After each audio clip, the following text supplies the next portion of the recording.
welcome to another episode of Randolph in Action.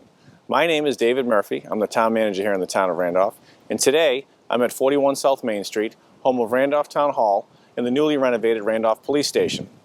In the recent past, you've seen programs on our newly renovated library, our brand new fire station, the Recreation Department programs at Belcher Park, and our snow fighting operations at DPW. Today, we have a very exciting program of the newly renovated Randolph Police Department.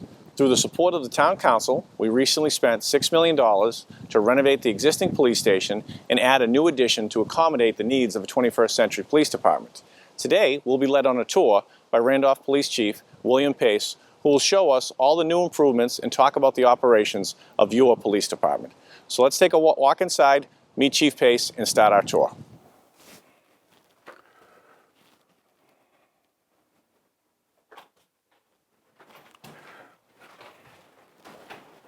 Good afternoon, Chief Pace. Hi, how are you? Thank you for having us today. Very excited about the tour of the police station. Well, good to see you. Well, before we get started, why don't you tell us a little bit about your time here in the Randolph Police Department? Well, I was appointed in 1990 to the Randolph Police. I'm going into my 27th year in October. I've been the chief since 2010. That's 7 years, and it's been quite a good experience. So. Well, 7 years is a long time as police chief. Where does that put you in the rankings of all-time duration as chief? That's got to be near the top. Well, it's one of the top three. So very excited to see the police station. I know a lot of the residents don't see the inside of the police station, which is probably a good thing in some respects. Right? True, But yes. There was a significant effort to renovate and put an addition on the police station. We'd like to share that with the public. So if you wouldn't mind giving us a tour today, we can talk about not only the new building facility, but also the operation of the department itself. We'd really appreciate it. Absolutely, I'd love to.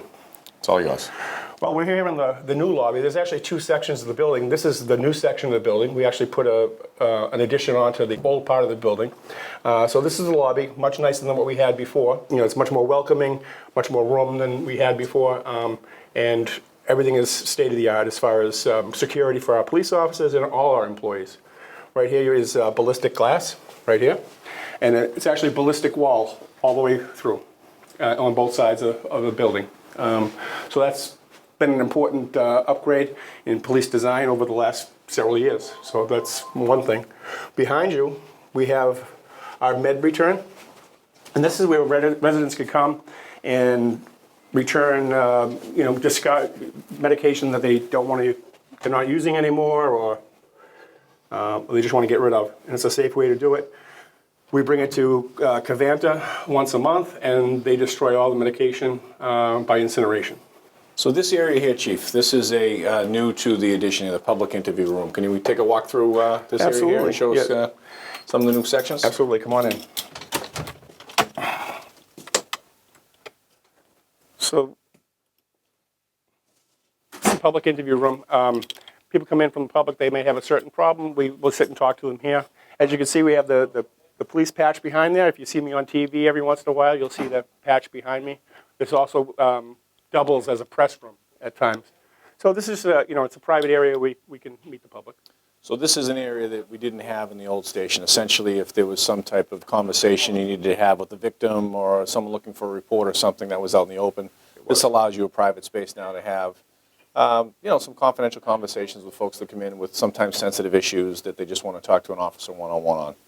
That's true, and that's exactly how we use it. That's what it was designed for. So next door, Chief, is the dispatch room. Is that correct? Sure, come on in, we'll take a look.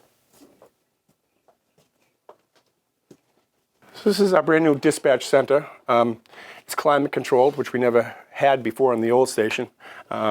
There's 56 different cameras on the monitors that you see through in all areas of the police station. Every cell can be monitored, every hallway, the lobby, everywhere. So we have a good view of everything. We also have intersection cameras up there on the left of where you are right now, so we can monitor traffic at times. As you can see, this is a huge improvement from what we had in our last dispatch center. The technology has really increased, and we're actually getting the next-gen version of E911 in the next couple of weeks, which will be a huge boost for service for people in our community. This must be the heart of the operation. It is. The nerve center. Pretty much the nerve center of the operation. Every call that comes to the police department comes through here. Even just regular general phone calls come through the dispatch center. So it can be a very busy and hectic place at times. These guys handle it well. So. That's great. So this facility is all part of the new addition. So in addition to the existing building, we added about 3,500 square feet onto the addition. This is part of the new construction area. Is the rest of the building, you want to see the rest of the Sure, absolutely. Go in the squad room. So this is our brand new squad room and training facility. This is actually, we're back in the old part of the building. This was actually our dispatch center at one time. But this is a huge improvement to what we had before. We really didn't have a training facility before and a squad room. When a police officer comes on duty, the first thing that he does is roll call, and this is where we meet. It's usually 15 minutes before the shift begins, and they find out what happened the shifts prior, any special orders that we may give for the upcoming shift, or just general crime information. So this is what happens here every day in this room. And like I said, we do have training sessions here quite frequently, and this is a huge improvement. So this has allowed you also to enhance your on-site training as opposed to sending the department out to other locations. You can now do more in-service training and on-site training now that you have a facility like this compared to the old roll call. And it's actually much more cost-effective to bring an instructor here instead of sending everybody all over the state. So this has been really good for us. Yeah, compared to the old roll call room, I can say this is a drastic improvement. Everything's a drastic improvement. Sure. I'm very happy with how this all came out, because I think this answers our needs many, many years into the future. So this is just a network room, basically just computers, computer servers. This is your E911 system for the whole community. Very important piece of equipment here, and that's what, when you dial 911, goes through this. Next door, we have our evidence room. Now, I understand this was one of the driving needs as the job of policing and the industry changes into the 21st century.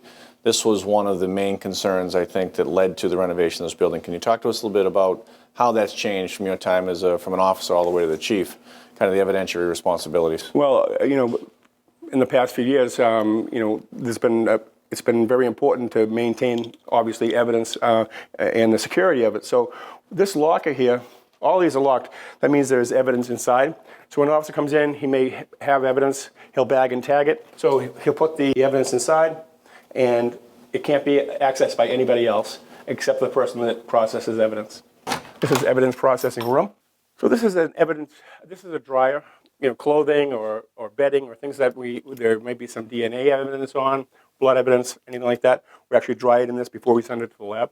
And this is a super glue fuming chamber. To lift fingerprints off an object that aren't visible, you can put this in this machine. We have a cryoanalyte disc that comes down, and the glue actually attaches to the salt in the fingerprint. And then we're able to bring the fingerprint up.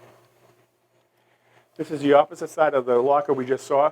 So the only person that has access to this is the person that manages the evidence. So he'll come in, he'll undo the lock, and take all the evidence in. And it goes into this evidence room right here. Now that evidence room is both pad controlled and key controlled. And there's only 3 people that have access to that evidence room, and I'm not one of them. So there's a person that does evidence and 2 assistants that assist him in processing evidence. So from a chain of custody standpoint, this system has really improved our processes from... Night and day, yeah. It really is buttoned down, what we do. Because evidence has to come in here. It's secure then. Nobody else can access it. And then it goes right into the evidence room after it's recorded. So, yeah, it's a good system. So now we're in the Sally Port area, and you had asked me earlier if somebody comes in under arrest, what the experience is like. So this door opens, police cruiser comes in, all the way down to the end. An officer, as you can see over there were gun lockers right there. So what you would do is just take your gun out, put it in the locker, take the key with you. It's very important. When we talk about police stations, we talk about secure areas and non-secure areas. This is a secure area. So obviously very important that they stow their gun, and they do. And then the person will be brought in here to the booking area. A lot of the stuff that you see here has gone through the FBI clearinghouse, and a lot of the design is based around, for lack of a better term, bad things that have happened in other places. So that design is here, as you can see. It's actually delayed. Takes a couple of minutes. So that's in case somebody tried to escape. It would give us a few seconds to try to catch them. So this is the booking area. Person will be brought in here. And depending on the severity or the demeanor of the person, they can be handcuffed to the bar here. The commanding officer will then book the prisoner, the detainee, as we call them, through our computer system. And certain things happen. We get all their information, height, weight, address, all those things, occupation. Their personal property is inventoried and put into a plastic bag and put into one of these lockers over here. And they're secure for the whole time that they're here, that it's set in front of the detainee, and then the booking process begins. So down here, as part of, as you see, like on TV and stuff, there's a booking photo. This is exactly where it would be. This is 65% gray. I know that because it's from the FBI. They want everything to be uniform, and so that is 65% gray, and that's what the industry is going to. Behind you here is the computer that scans fingerprints. It used to be we did it with ink, and you probably remember those days, and they were all blotchy. So it's just glass now, and basically the fingerprint is rolled just like this across the glass. So these, when you take fingerprints, so we get a local copy, and one goes to the state police automatically, and one goes to the FBI. For felony offenses, not for misdemeanors. But so those three automatically go electronically, and that's when I first started, we used to send them by mail, and Sure. the things have changed. So that's a good feature. Over here is the breath test machine. Somebody gets arrested for operating under the influence of alcohol, they'll take a breath test, and the results are recorded, and they go through the court system. Over behind you, this is all the same area. There are times like we have, this is a decontamination area. Sometimes somebody will come in under arrest, that may have endured some pepper spray. This is for an area where they can wash their eyes, clean up, and decontaminate. And over here is an area for multiple arrests. We can accommodate 6 people and one person being booked, 7 people at a time. This is an interview room for the detention area. It could be for the police. It could be a detainee meeting with his attorney right here. And this is where they would do that. So actually the bail commissioner uses that also. So if somebody's getting bailed, what they do is they're out here. We bring them out here. They're secure. So, and then the person would just leave and go back to the parking lot or get picked up or whatever. So this exit is new as well too. Didn't the old system have the detainees exiting out basically through the station itself? That's very important too. I mean, we think about police stations being secure and non-secure, but also public and non-public areas, because we have to keep our employees safe first. That was a huge issue for us, because somebody would get bailed, sometimes upset, sometimes not, and have to go through really our dispatch center to go back out to the public. So your entire processing center was through the front door under the old station. It was. So now all of these components that you've just showed us are actually enhancing the safety of not just your employees, but if they were public in the front lobby or anything else like that, you used to have to take your detainees right through the front lobby. So you guys have really put in a lot of thought into improving the safety of both the public and the employees in this new design. Absolutely. I mean, and that was paramount in the whole design. So I think we answered that quite well with this design.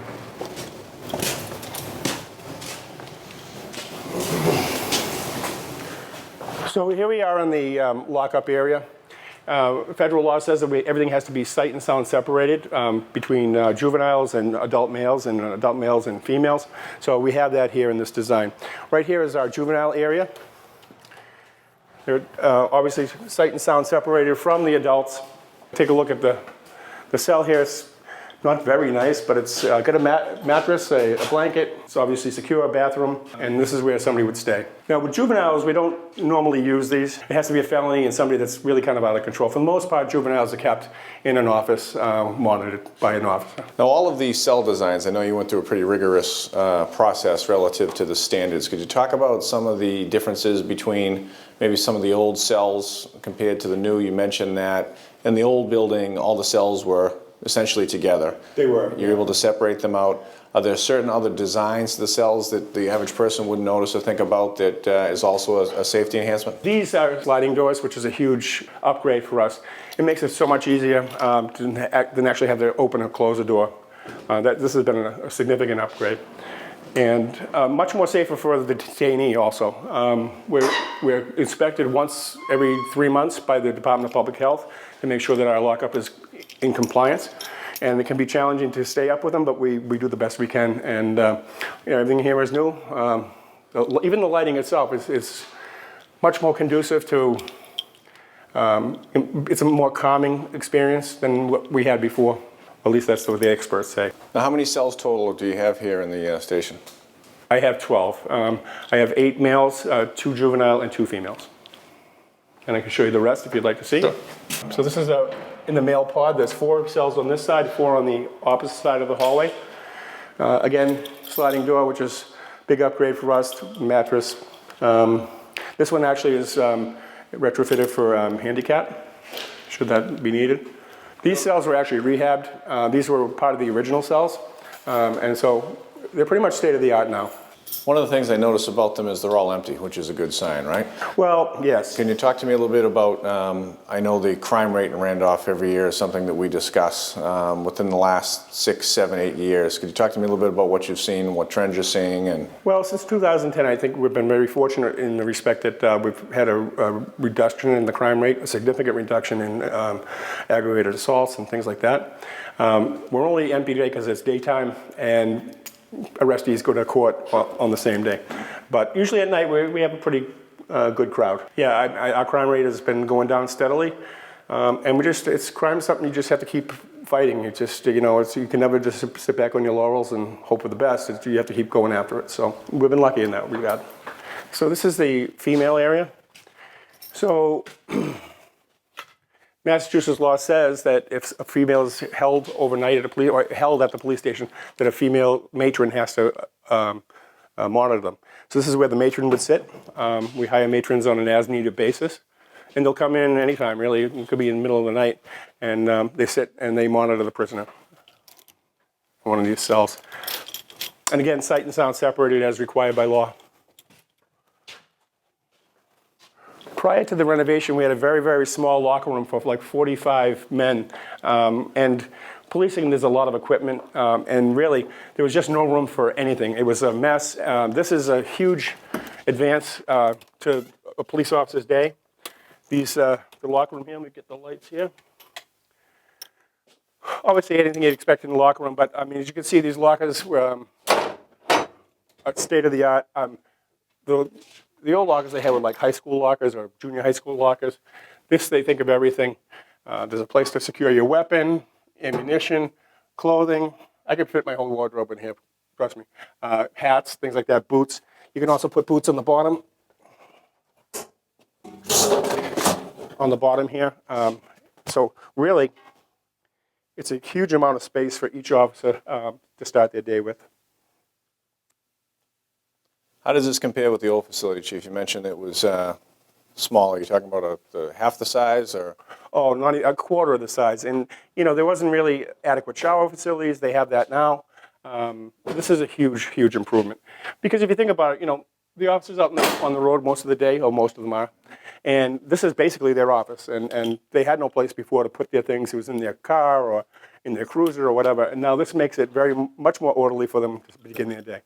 So you also have a strong female representation on the department. You've seen upgrades in those facilities as well, too. I know you mentioned this was the men's locker room, if you will. Yep. But how did the female locker room transform from old to new?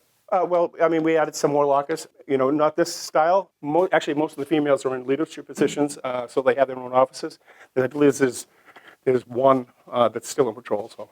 And this room used to be the old roll call room? This was the old squad room, squad yes. room? Okay. Yep. This has been a huge boost for people at work here because just to be able to organize your things and start the day right is a huge advantage. There's a fitness room that's maintained by the Randolph Police Association. And, small but effective. If somebody's just getting off a shift, they want to come in for a workout, this is where they would do it.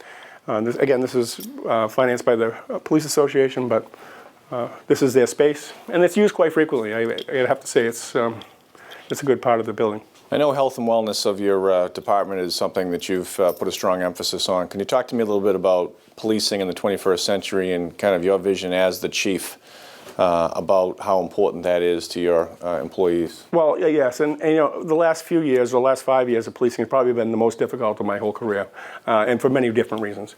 But I think that above all, that we as an employer, we have to take care of our police officers in the respect that for health and wellness and for stress and for helping the people that help the people. So that's really what our emphasis has been on the last couple of years. Very good. We come up here.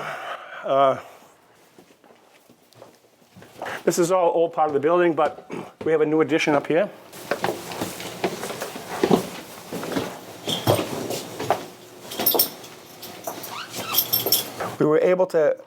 We had the space for auxiliary police headquarters. So prior to them coming to the police station, they were at St. Bernadette's, they were at the Board of Health building on Turner Lane, they were at the food pantry, they were all over the place.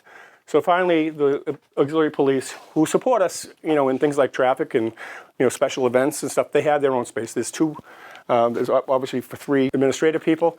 The commander of the auxiliary police has an office, and the captain also. And it's kind of a separate operation, but we work cooperatively together. Talk to me a little bit about that. It's a volunteer aspect, right? It's a series of volunteers that you put through police training. We do. And then participate in crossings on with the houses of worship and July 3rd parade. And talk to me a little bit about their role. Well, they do everything. As far as the special events, July 3rd, as you mentioned, Memorial Day, Veterans Day, doing traffic at the country fair, mostly community-based things. And we find that the applicants for auxiliary police are mostly younger men and women that have an interest in law enforcement. They get some training, and they're able to build their resume and help the community at the same time. So it's a good fit. This is coming up here is our accreditation office. So I think a lot of folks, Chief, may not understand what accreditation means, but it's probably one of the most impressive and important things I've seen happen in the police department in my time in town. Could you talk to us about accreditation, what it is, who offers the accreditation, and the process that you went through to get there, and why it's important? Sure. Well, it's very important. We'll start by, we're accredited by the Mass Police Accreditation Commission. It was a very long process. It took us 3 years to complete accreditation. It's a top-to-bottom review of how you operate on a daily basis. It's also a written directive system, so all our policies and procedures and everything had to be rewritten and reworked so it fits our operation. And utilizes the best practices in the industry. These have been tried and tested through courts and things like that. So if you see something that you have a question on, our question is did they follow policy? And we break out the policy and we check, and so that's where it's helpful. It's also helpful in respect it provides better service to the community. It's a quality control, if you will, to make sure that your call is handled with the same urgency and the same diligence as any other call. So it is quality control. There's 157 standards. It's exacting. It was a long process, definitely worth the process. This is why we're standing in the accreditation office. I wanted to make sure that this was part of our structure for the remainder. I'll have probably a few more years to go, but I'm hoping that after I leave, the accreditation remains in full and intact, and I'm sure the next chief would do it. So in essence, it's the establishment of a series of professional standards across the spectrum of services that the police provides, and making sure that everyone in the department understands what those standards are and adheres to those standards on a regular basis. Absolutely. So it's up to basically the whole performance of the department and what your expectations are. Absolutely. And there are certain things that come up, like that you may not experience in your career. You can go to these directives and say, well, how do I handle this? And just go to the page, and this will give you a step-by-step process on how to handle a situation that you may not have had any experience handling in the past. So that's another good benefit of accreditation. Job well done. Okay, so as we go up, I can show you some more of the renovations. We have some of the areas were secure. We could secure our duty weapons. We have patrol rifles and shotguns in here. When they're deployed, the officer comes in for roll call. He's assigned this weapon, brought to his police cruiser, and starts the day. Patrol rifles are very important because they're very accurate, as opposed to a shotgun, which is not as accurate as the rifle. So that's been a good deployment for us. Again, we're back here at the squad room again. We also have, obviously, administrative areas, lieutenants and sergeants. There are 2 setups. The shift commander is in this office. New lieutenant chaplain taking care of the shift today. There's usually 1 shift commander working. And we also have administrative people that can take the other position at times. So talk to me, Chief, about the structure, if you will, of your department. Ranks, numbers of officers, etc. Just give us a general overview of the department as it stands today. Sure. We have 60 police officers. There's 1 chief, that'd be me, and then we have 2 commanders, Commander Hammelberg and Commander David Avery. Commander Hammelberg does operations, so he's kind of more involved in the day-to-day operations of patrol and things like that. And then Commander Avery is more in the investigative area. So he does drug investigations, any type of investigation that we do. So those are their 2 responsibilities. Then we have lieutenants who are mostly shift commanders, like Lieutenant Chaplain here today. They run the shift. They follow the orders that we send down, or things that we want them to do, whether it's enhanced traffic enforcement or checks on elderly housing or whatever it is. They make sure it gets done. And so then below the lieutenant is the sergeant. Sergeant's office is right here. There's 5 of them, 1 for every shift. So they're in charge. They're the frontline supervisor on every call. So pretty much every call that the police go to, there is a supervisor on scene. So I think that assures quality and make sure that we're doing things according to policy. And how many officers do you have? 60 total. 60 total. So talk to me about, you mentioned the different shifts. I think the average person probably doesn't appreciate the schedule that an average police officer has to put in on a weekly basis. Well, as you know, we're 24/7, 365. We never close. So we have 3 shifts: 8 to 4, 4 to 12, and then midnight to 8. Then we also have a 4th shift, which is a relief shift. It's called the swing shift, and that's 2 4 to 12s and then 2 midnight to 8. So there's actually four deployments to cover all the shifts throughout the year. On an average day, how many folks do you have employed or on the street, if you will? Well, it depends. At night, I'll have 8 in the patrol division. I may have 3 or 4 upstairs in detectives. I could have 2 in detectives, depends on the day. So that's 10. But during the day, we might have upwards of 16 or 17. We have people that go to court to do our prosecution. We have detectives, obviously, and different administrative functions. So one of the things that we talked about earlier was the decrease, if you will, in the overall crime rate. There's still plenty of business out there, but a lot of it has to do with some of the specialty units that you've added. Can you talk to us beyond the regular patrol function that the Randolph Police Department provides? You've added a number of specialty units, whether it's school resource, drug, gang, et cetera. Can you talk to us a little bit about your other operations? Yeah, absolutely. So we do have a very active drug unit right now. And they've been very good. As you know, the opioid epidemic has been huge throughout the whole region, not just for us. So we're on top of that. We just had a huge arrest of 19 people a couple of months ago. And that was in large part by our partnership, not only with the Randolph Police, but with the DEA and other federal authorities that helped us with that investigation. We wouldn't have been able to do it on our own. And we also enlist the help of other local police departments. So also we have a youth violence unit that is very concerned with youth violence and gang affiliation. They work closely with the Boston Regional Intelligence Center, which is the BRIC, we call it.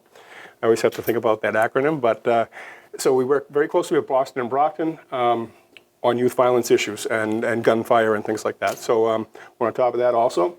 Then we do the daily detective work. Somebody has something stolen or a house broken into, or that's what I call the daily regular work. We also have the sexual assault unit.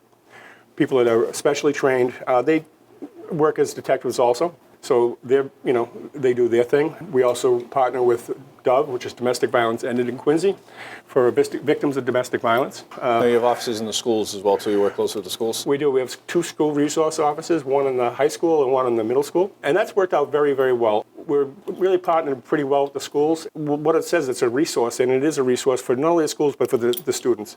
And, some kids face a tough life, and give them the right referral or bring the right people in to help them. And that's been a successful program, I think. So one of the most interesting and I think innovative changes in units that you brought in is a young gentleman by the name of Larry. Yes. Do we have a chance to meet Larry today? Oh, absolutely. All right. He's up in my office. You want to take a look? Yeah.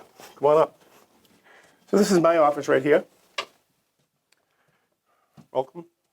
This is Larry that you wanted to see. Good to see you, Larry. Sure. This is our therapy dog, Larry. He started with us last 3rd of July, so his 1-year anniversary is coming up next week. He's a purebred poodle. He was, I believe, we were the first police department in the country to employ a therapy dog. So Larry's, I get calls all the time from Ohio, California, and Washington State, all over the place, wondering how we incorporated Larry into our operation. But Larry's very much a part of the department.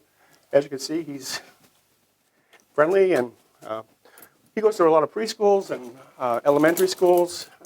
He's great with kids with special needs. He's just a really friendly dog. He really has a different face to a police department, I think, than people commonly associate. Talk to me a little bit about how Larry works towards police-community relations. Well, Larry really, people ask me all the time, does he sniff for drugs or anything like that? Larry's not a crime fighter at all. Larry's a lover. That's what he does. He likes to interact with little kids, with seniors, with people who are just really kind of sad. And he's intuitive, he's friendly, and he does brighten people's day. So he does a good job, right, Larry? Give me a paw. Come on, paw. Come on. Good boy. There you go. Good. So, and he comes to work pretty much every day with me. We've taken him to all the elementary schools, I believe, and like I say, the preschools and community events. So everyone knows Larry. He has his own Facebook page. So Larry's pretty popular in Randolph.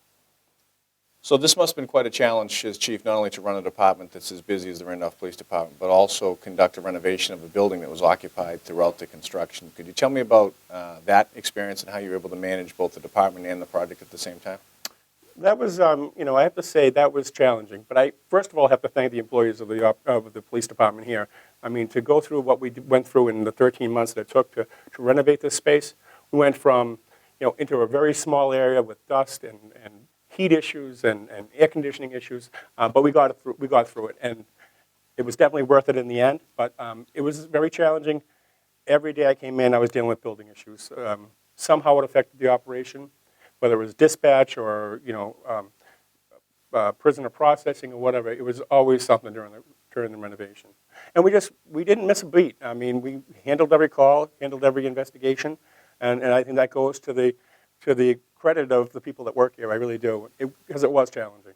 And we had a really good general contractor, too. I have to say they were very responsive to us because we had issues that come up in construction, and they were very helpful along the way. So Page Construction was your general contractor. You also had Vertex as your project manager, and also yourself and Brian Howard overseeing the project from the town standpoint. Yes. So talk to me a little bit about the amount of time a project like this would take to come about. Well, it took 13 months, and they were right on to actually a little bit ahead of time, which was good for us. Yeah, I mean, this could have been, with a different contractor, this could have been a real headache for all of us. We were very fortunate we got who we got, and that they were so responsive to us, so we were able to operate during the whole renovation. So changing gears for a second, Chief, this building has a lot of history to it, too, and I know that you've mentioned that you've been with the department through the transition into this building. So originally this was the Stetson School for many years, and then the police station was over at 1 North Street. Yep. And then transitioned over here in 1995. Yes. Right. So since 1995, this building was in its current state until the renovation you just mentioned, and then was updated some 22 plus years later. Yes.